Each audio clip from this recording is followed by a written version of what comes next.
Okay, now we're going to start talking about specific forms of poetry and how these stanzas and rhyme schemes and everything all come together. So we're going to actually start with one of the most famous and popular forms of poetry, which is called the sonnet.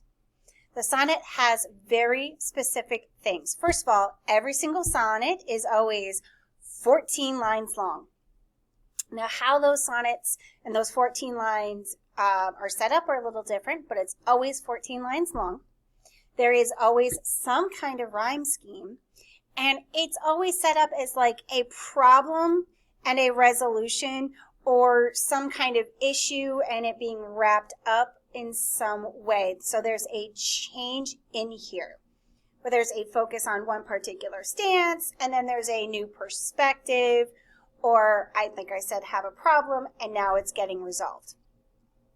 So if we look at this example that I have here on the screen, this is a 14-line poem. This is intended to be a sonnet, but there are different forms of sonnets out there. So first of all, we have this octave up here, and then this sestet down here. And we did the rhyme scheme before, and we had it as A, B, C, D, E, F, G, G. So this is actually a particular type of sonnet that doesn't match the stuff on the screen, and I'll go into that. But I wanted you to know this is a sonnet. We are quickly going to go into the two different types of sonnets, so do make sure you take notes on the names, rhyme schemes, and patterns for these two different types.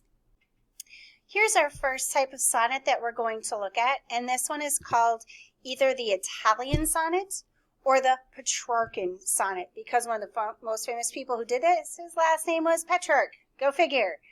All right, so here we have our 14-line poem. 1, 2, 3, 4, 5, 6, 7, 8, 9, 10, 11, 12, 13, 14. Now this one's a little bit more of a modern one. A lot of the old ones by Petrarch has language that's kind of hard to understand because they're like from the 1600s. So here's a more modern one. So let's take a look first at our rhyme scheme. So here we have cold, A, tray, B, decay, matches tray, B. Ooh, we finally have something different. We have well, so now we're on to C. Sage is D. Eglantine, and I know that, and I'll tell you why I'm pronouncing that different in a second here. Eglantine is E. Smell, well, C. Age, sage, D. Unseen, eglantine. That's why I changed my pronunciation, because I noticed that these two would probably rhyme. So this rhyme scheme is A, B, B, A, B, B, A, C, D, E, C, D, E. That is one way you can do a Petrarchan sonnet. Now, if we notice the other thing here is that we have a very clear 1, 2, 3, 4, 5, 6, 7, 8 lines, which is our octave. And we have the ABBA in the octave, and then the CDE in the last 6 lines, which is our sestet. Now, this particular one is about potpourri, which is that smelly mix of like leaves and petals and dried stuff that's supposed to smell really nice. So if you read through the poem on the screen here, you'll see that he's describing all the different things. And how this changes is up here. He's talking about all the different things. And so leaves and flower petals and different colors and what you do with it. And then you say to choose a jar, this mix, and now you're stirring it and you're putting it all together. And yes, okay, we're adding more. But the idea is now that we're putting these things in a jar, that's kind of where the turn is on here. So this is one rhyme scheme, and I will also put up the other rhyme scheme that is possible for Petrarchan sonnet, but this is always an octave and a sestet. All right, and here we have our Shakespearean sonnet, also known as an English sonnet because William Shakespeare was the big person for this one. This one's set up a little differently. Instead of an octave and a sestet, we actually have 3 quatrains to make 12 lines and then a couplet at the end. So let's take a look at our rhyme scheme here. We have A for dead, B for bell, A for fled, and so on. Let me finish labeling these for you. Okay, so our rhyme scheme here is A, B, A, B, C, D, C, D, E, F, E, F, G, G, which automatically shows us that this is a quatrain. After the last D is a quatrain, and then here's the last quatrain and a couplet.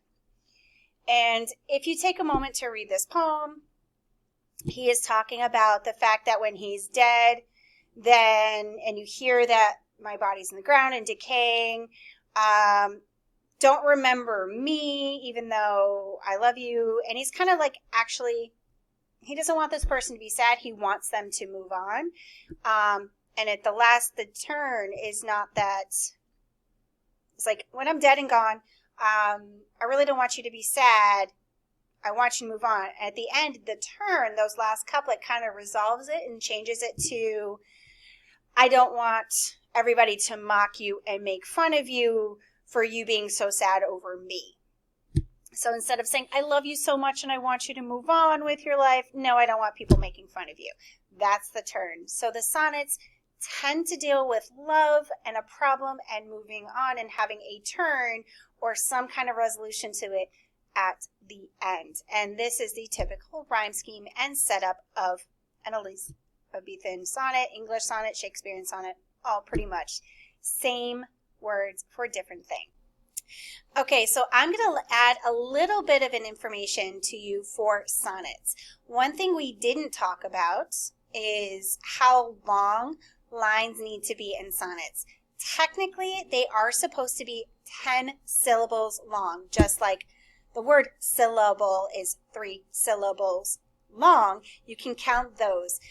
We're not going to require that right now, but that can be a thing on sonnets. So we're going to also talk about free verse. Free verse is exactly what it sounds like. Your verse, your poetry, is free of these rules and restrictions of structure. You still have lines, you still can have stanzas. You do not normally have a rhyme scheme. Lines can be different lengths. There is no set pattern. You basically can play around with it and do what's right for your topic, what you want to put on. A lot of the poems in Promise of Change that we have already looked at are free verse, so that we may have rhyme schemes, but it kind of goes back and forth. So you can always take a look at those to see how they change throughout.